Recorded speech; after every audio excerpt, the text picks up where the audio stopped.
All right, Maddie, now we're going to take a look at your butterfly and from the above view and the side. And when I'm looking at your fly, there's a couple things that stand out. Number one, you're lifting your head to take your breath. I can see how high your head, how straight it is up looking down the pool, and then it's about 2 to 3 inches. The chin is about 2 to 3 inches above the surface of the water. And we want to lift that chin very low to the water and directly forward. So we want to lunge our chin directly forward out in front of our breath. The second thing is when your arms are out to the side, you can see that you're leading with your thumb. Your thumb is pointed straight ahead, and the thumb should be turned down so that your fingers, pinky, ring finger, index finger, and then your thumb, with your thumb pointed towards the bottom of the pool. So we want the thumb to be pointed down. And everyone who seems to have some shoulder issues in butterfly and seem to have trouble with the timing of their stroke lead with their thumbs when they're throwing their arms around on their butterfly, and it leads to a couple different issues. But as we come forward, you can see how your wrist bends and how your arms lift. And if you keep your thumbs down, okay, the hand comes out palm up as it exits the water.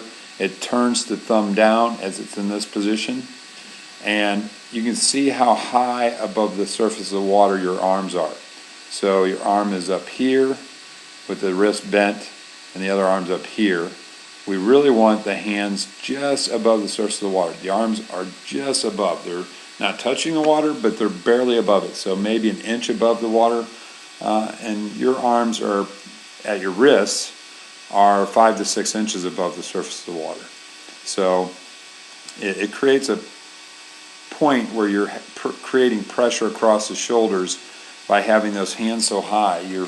You want to have your wrists on the same line as your elbow and your shoulder out to the side. And to be above that means that you're lifting those wrists up, and that's the shoulder that's getting the pressure. So then as you come in, you can just see how high your hands are and where your elbows are in comparison to the hands at the entry. Your hands should enter at the same time as the elbows, and your elbows are entering ahead of the hands. So that's going to create a number of issues in terms of how you're catching water in your butterfly and pulling yourself forward. And then what I'll do is I'll do a comparison between you and another flyer and show you kind of side by side where your stroke is relative to that of the other swimmer. And I have a very good one to show you, and it'll show you kind of how low to the water he pulls and how high your hands are when you're coming around. Okay, hips are up, head is down. I like that position. Your eyes are looking towards the bottom of the pool, so when we're in looking here, you're going to be looking straight down at the bottom. So that's very good. Keeps the hips up nice and high in terms of the stroke. Again, you can just see how your head's down and how you're trying to lift those arms out and around. And just look at how high above the water this hand is, and here's the surface of the water. That must be a good 14 inches above the surface of the water that you're reaching above your shoulder, because your shoulder is really on the surface of the water. It's just above it. So that's a very hard position to be in. It also makes it much longer a process to reach and recover the arm over the water into your next stroke. So you can be quicker with the hands and be more gentle to the shoulders if you're reaching along the surface of the water rather than reaching over the top of the water. And then you come in, high hips, again, good head position. So you do that really well. You finish your stroke a little bit away from the body, but again, you can see here just how high above the surface of the water your chin is for your breath. And where I'd really want it to be, I want your chin right here. It should be further out in front, and it should be right on the surface of the water. And you can just see yours is here, and the surface of the water is here. And you're lifting it straight out of the water to get the breath, which is going to push your hips straight down.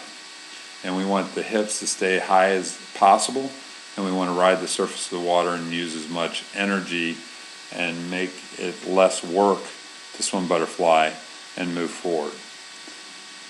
And then as you come into this stroke, we can just see that you kind of continue that with the arms way too high. And then into your turn, a little too much gliding, you'd want another stroke into that turn, and then you're lifting your head straight up. So your body is straight out from here, and you're already lifting your head up out of the water. Okay? We want to, sorry about that, we want to make sure that our head stays down, our eyes are still looking at the bottom of the pool. Sorry about that, my drawing got out of control, but you want to make sure your eyes are looking down until your knees get bent underneath your body. So they'll come underneath the chest, and when that happens, then you can start lifting the head. And we can just tell right there, you lifted it first. So that's going to open up the body and slow down the turn. So it makes it much harder to create a lot of speed. Try to bring the hand back behind the head so you can see it's slightly with the head or slightly in front when it comes over. I want to see it from the elbow back here and then back behind the head a little bit more into that streamline. And then as we push off, a little shallow with the push off, we want to be a little deeper. You can see how feet are just barely below the surface of the water. And anyways, we'll work on that, Maddie. The big thing is just getting those hands to come thumb down around on the recovery.